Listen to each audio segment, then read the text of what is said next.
क्या हाल है दोस्तों। सबसे पहले सबको जय श्री राम। तो आपको पता है जैसे ओलंपिक्स चल रहे हैं 2024 के पेरिस में, तो इंडियन इवेंट्स हो रहे हैं। तो कुछ इंडियन इवेंट्स जो हालिया हुए हैं अभी मैं उनकी रिजल्ट आपको बता देता हूँ कैसे रहे, कितने हमें पॉजिटिव मिले, कितने हमें नेगेटिव मिले। तो शुरुआत करते हैं सबसे पहले हॉकी से।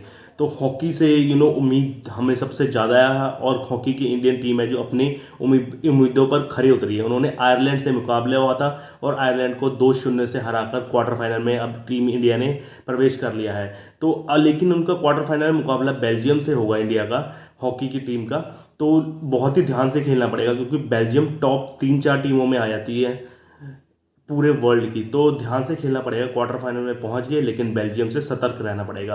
अब बात करते हैं बैडमिंटन की। बैडमिंटन में भी तकरीबन अच्छा रहा मेरे ख्याल से ये जो पिछले दिन रहा हमारा, जिसमें पीवी संधू की बात करें तो पीवी संधू ने स्ट्रेट सेट में हरा दिया एस्टोनिया की खिलाड़ी को, 21-5 और 21-10 से हरा दिया। अब वो राउंड ऑफ 16 में पहुंच गए हैं। तो पीवी सिंधु भी बहुत बड़ा एक्सपेक्ट है हमारे मेडल जीतने में। और दूसरी बात करें हम मिक्स डबल्स की, मेन की, तो चिराग और सात्विक अपनी फॉर्म जो है लेकर गुजर रहे हैं। यहाँ पर भी चिराग सात्विक ने बहुत ही अच्छा खेला। उनका मुकाबला हुआ था इंडोनेशिया के पेयर के साथ, तो उन्होंने सीधे सेट में 21-13 21-13 से हराकर क्वार्टर फाइनल में प्रवेश कर लिया है। तो इनसे भी बहुत उम्मीद है क्योंकि ये वर्ल्ड नंबर 3 में आते हैं। ये मिक्स डबल उसमें मेंस डबल में सात्विक और चिराग। और मुकाबला हुआ बैडमिंटन में लक्ष्य सेन का मुकाबला हुआ इंडोनेशिया के नंबर 3 वर्ल्ड रैंकिंग में। और लक्ष्य सेन ने बहुत ही तगड़ा परफॉर्मेंस किया और उनको धूल चुका दी इंडोनेशिया के प्लेयर को, सीधे सेटों में हरा दिया 21-19 और 21-12 के सेट से। अब वो राउंड ऑफ 16 में क्वालिफाई कर गए हैं लक्ष्य सेन भी। तो बहुत अच्छी खबर आ रही है बैडमिंटन में। आप अगर वर्ल्ड के नंबर 3 को हरा देते हो तो आपके चांसेस बहुत बढ़ जाते हैं कोई ना कोई ओलंपिक्स में मेडल लाने के। तो उम्मीद है लक्ष्य सेन भी मेडल लाएं, पीवी सिंधु भी लाएं और भी चिराग और सात्विक भी लाएं। तो लेकिन अब वुमेन्स की बात करें तो वहाँ पर हमें निराशा का सामना करना पड़ा है। तनिषा और अश्विनी पोनप्पा बाहर हो चुकी हैं अपने मैच से। ऑस्ट्रेलिया के साथ उनका मुकाबला और वो सीधे सेट से हार गई 15-21 और 10-21 से। तो ये बैडमिंटन का रहा। अगर हम टेबल टेनिस की बात करें तो टेबल टेनिस में भी हमारे अच्छा रहा। टेबल टेनिस की बात करें तो वहाँ पर अब पता है मनीषा बत्रा जो है राउंड ऑफ 32 का मैच हो, वहाँ पर वो मैच जीत गई और राउंड ऑफ 16 में पहुँच गई। आज उनका मैच होगा रात को राउंड ऑफ 16 का, तो उसका रिव्यू हम कल आपको रिजल्ट बताएंगे। तो एक और मुकाबला हुआ शरीजा अकुला का। उनका मुकाबला हुआ सिंगापुर के साथ मुकाबला हुआ प्लेयर के साथ। तो वो 4-2 से सेट जीतकर वो राउंड ऑफ 16 में प्रवेश कर गए। लेकिन थोड़ा सा उनको ध्यानपूर्वक खेलना पड़ेगा। अगला मुकाबला बहुत तगड़ा है उनका। अगला मुकाबला उनका वर्ल्ड नंबर 1 से है टेबल टेनिस में, तो वहाँ से उनको ध्यान रखना पड़ेगा।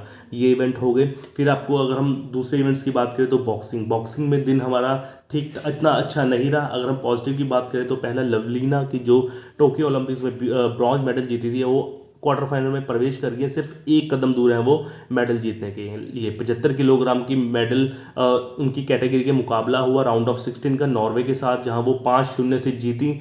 और अगला मुकाबला लेकिन उनकी चाइना की बॉक्सर के साथ है। चिर प्रतिद्वंदी है, वहाँ पर उनको ध्यान से खेलना पड़ेगा। दोनों नेक टू नेक परफॉर्मेंस है। अगर वहाँ से जीत तो उनका मेडल पक्का हो जाएगा। अगर हम मैन की बात करें तो हमारे अमित पंघाल जो है 51 कैटेगरी में खेलते हैं, वो अच्छा प्रदर्शन नहीं कर पाए। वो बाहर हो गए हैं। जाम्बिया के खिलाड़ी के साथ उनका मैच था लेकिन 1-4 से वो बाहर होकर निराशाजनक प्रदर्शन रहा अमित पंघाल का।